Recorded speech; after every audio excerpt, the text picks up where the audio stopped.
O que são crenças? Crenças, basicamente, são verdades absolutas daquilo que você realmente acredita e que tem um significado importante para você. Um exemplo disso, que é bem comum para todos aqui, é o que diz esse livro aqui. Lá no capítulo 8 desse livro, o livro 40 Dias para Mudar a Sua Vida, eu trago essa fala aqui. Sua crença pode te levar a uma saída ou a um abismo. Isso é muito interessante porque tem um trecho bíblico que diz assim: há caminhos que para o homem parecem retos, parecem certos, mas são caminhos que levam à morte. O que essa frase nos diz acerca de crenças? Às vezes a gente está certo, às vezes a gente tem convicção de que a gente está fazendo a coisa certa e de repente dá tudo errado. Quem já aconteceu aí? Levanta a mão, confessa, é bom quando a gente assume, é ou não é verdade? Você estava certo, você disse, mas eu tenho certeza, essa relação, esse aqui é o homem da minha vida. De repente, eita, não é o homem não, deu tudo errado. Não, essa aqui é a mulher da minha vida, eita, não é não. Essa aqui é a chance da minha vida nesse trabalho, não é o trabalho que eu queria não. Nossa, essa é a viagem da minha vida, vai ser maravilhoso. Você chega lá e diz assim, mas que viagem foi essa? Foi literalmente uma viagem, viajei na maionese, que lugar foi esse?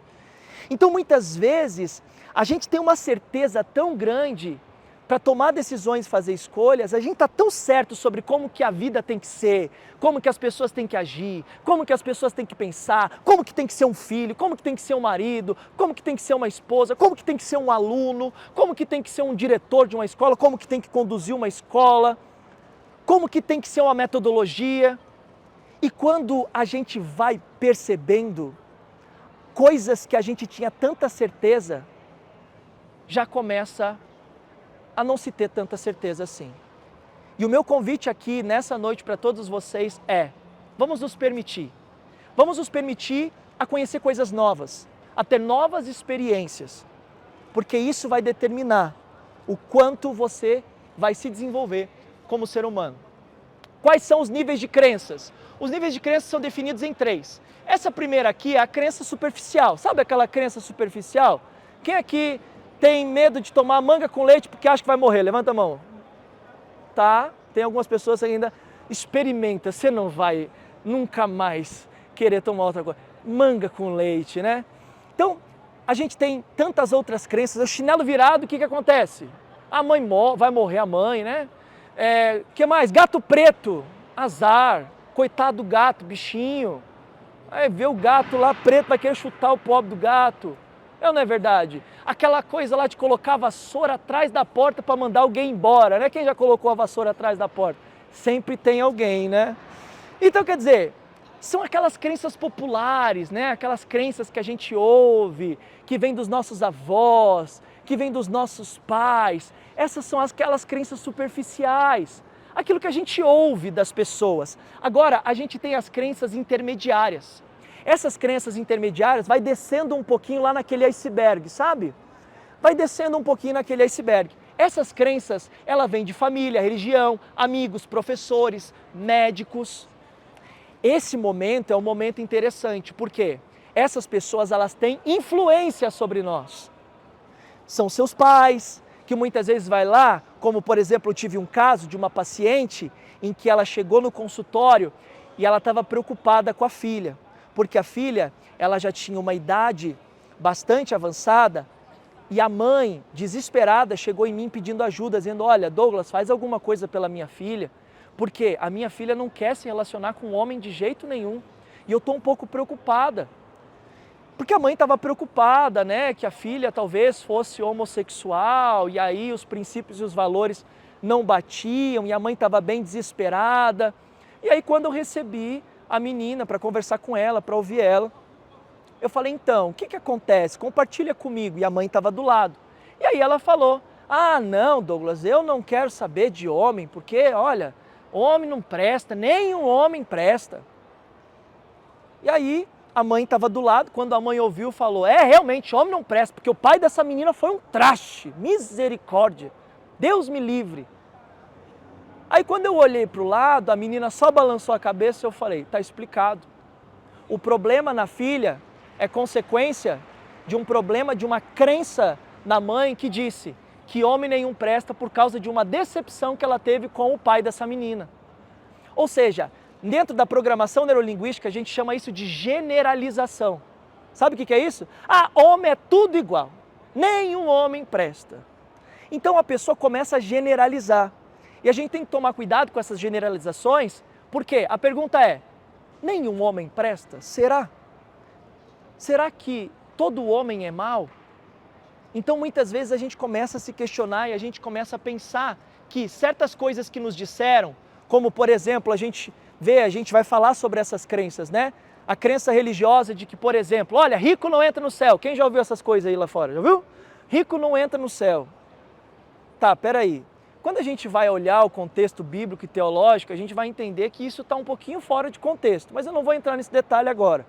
Mas a questão é, quando a pessoa ouve um negócio desse e ela tem uma fé religiosa, qual a chance dessa pessoa enriquecer na vida? Se ela desejar enriquecer? Zero, certo? Porque ela quer o quê? Onde é que ela quer entrar? No céu! E se ela enriquecer, ela não pode entrar no céu, como é que ela vai entrar no céu? Então, quer dizer, essas crenças, elas precisam serem reavaliadas, para não falar outra coisa. E aí a gente tem aqui amigos, televisão. Será que televisão forma opinião nas pessoas ou não? Será que a televisão forma crença nas pessoas ou não? Notícias, programas, não é verdade? Então, a gente tem que entender que aquilo que nós somos hoje e quem nos tornamos está muito ligado, diretamente ligado a tudo aquilo que nós estamos experimentando como modelo de crença. E sabe onde é que está a crença mais desafiadora na vida de todos nós? As crenças profundas. Por quê? Lembra que eu dei o exemplo da mãe que teve uma experiência ruim com o marido? Ela tinha certeza. E por que ela tinha certeza que homem não prestava? Porque a experiência que ela teve com aquele homem foi vivida por ela. É aquilo que a pessoa diz assim, eu estou sentindo isso, eu vivi isso, eu vi isso, eu ouvi. E aí a gente entra num ponto interessante acerca de como as crenças surgem. E as crenças surgem pelos nossos canais sensoriais e é através deles que são instaladas. Visual, auditivo, sinestésico, olfativo e gustativo. Ou seja, aquilo que a gente vê, aquilo que a gente ouve e aquilo que a gente sente. Faça comigo assim, ó, aquilo que a gente, para vocês gravar, tá? Técnica de memorização. Aquilo que a gente vê, aquilo que a gente ouve e aquilo que a gente sente. Esfrega as mãos assim, ó. Então, como que as crenças são formadas em você? Vai de novo. O que eu vejo, o que eu ouço e o que eu sinto. Olha, muito bem, vocês estão de parabéns. Então, aquilo que você vê, que você ouve, que você sente, produz as suas crenças. Então, é muito difícil de você chegar numa pessoa, por exemplo, que foi mordido por um cachorro na sua infância e dizer que cachorro são adultos e têm dificuldade de chegar perto daqueles cachorrinhos pequenininho, pudozinho, fofinho, sabe aqueles? Filhote. Aí você diz assim, ah, mas isso é uma coisa tão boba, Douglas. Gente, eles têm dificuldade de olhar para uma foto de cachorro. Foto. Só de mostrar a foto, ele já começa a entrar em pânico. Por quê? O que o cérebro está produzindo na cabeça dele?